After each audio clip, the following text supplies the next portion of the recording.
Wherever you go, whatever you do, throw a little at it. Omax, Vest and Briefs. Salem மாவட்டம் ஜாதி குண்டலாம்பட்டியில் அரசு பள்ளிகளின் நுழைவாயில் ஆக்கிரமிப்பு செய்யப்பட்டிருந்த நிலையில் நமது தமிழ் ஜனம் தொலைக்காட்சியின் கள ஆய்வு செய்தி எதிரொலியாக ஆக்கிரமிப்புகளை உடனே அகற்ற மாநகராட்சி ஆணையர் உத்தரவிட்டுள்ளார். விவரங்களை செய்தியாளர் கண்ணன் வழங்க கேட்கலாம். கண்ணன், கூடுதல் விவரங்கள். வணக்கம் பிரகாஷ். சேலம் ஜாதி குண்டலாம்பட்டியில் குறிப்பாக சங்ககிரி மெயின் ரோட்டில் அரசு ஆண்கள் மற்றும் பெண்கள் மேல்நிலைப் பள்ளிகள் செயல்படுகின்றன. இந்த பள்ளிகளில் 1300க்கும் மேற்பட்ட கிராமப்புறங்களைச் சேர்ந்த குறிப்பாக புத்தூர், அரியானூர், சீரகப்பாடி, பாரப்பட்டி, நிலவாரப்பட்டி உள்ளிட்ட கிராமங்களைச் சேர்ந்த பள்ளி மாணவர்கள் படித்து வருகின்றனர்.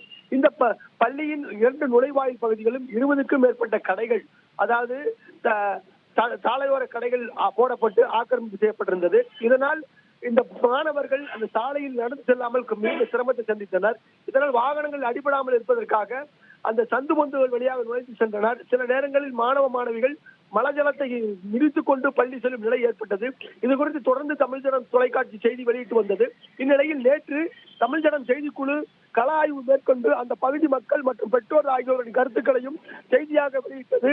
இந்த செய்தியின் எதிரொலியாக இன்று காலையில் அந்த பகுதியில் நேரடியாக சேலம் மாநகராட்சி ஆணையாளர் லலித் ஆதித்ய நீலம் அதிகாரிகளுடன் நேரடியாக கள ஆய்வு மேற்கொண்டார்.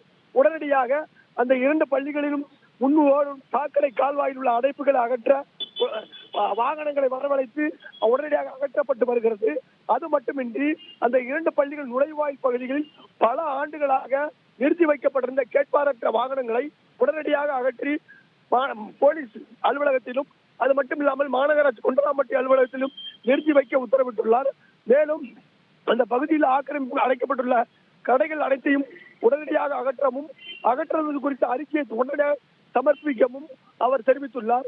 இந்நிலையில் அங்கு ஆய்வு மேற்கொள்ள வந்த அவரிடம் பெற்றோர் மற்றும் அந்த பகுதி மக்கள் உடனடியாக இந்த ஆக்கிரமிப்புகளை அகற்றும்படி கோரிக்கை விடுத்தனர். மேலும் இந்த ஆக்கிரமிப்பு குறித்தும் பல்வேறு முறைகேடுகள் குறித்தும் அவர்களிடம் தரமாரியாக புகார்களையும் அளித்தனர். அனைத்தையும் கேட்டுக்கொண்ட மாநகராட்சி கமிஷனர் உடனடியாக குண்டலாம்பட்டி மண்டல உதவி கமிஷனர் மற்றும் அதிகாரிகளுக்கு அந்த பகுதியில் உள்ள ஆக்கிரமிப்புகளை அனைத்தையும் முழுமையாக இன்று மாலைக்குள் அகற்றி தனக்கு அறிக்கை அளிக்கும்படி உத்தரவிட்டுள்ளார். பிரகாஷ்,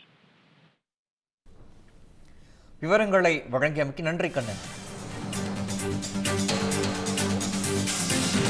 இந்த மாதிரி யூஸ்ஃபுல்லான இன்ஃபர்மேஷன்ஸை தெரிஞ்சுக்க தமிழ் ஜனம் சேனலை சப்ஸ்கிரைப் பண்ணுங்க.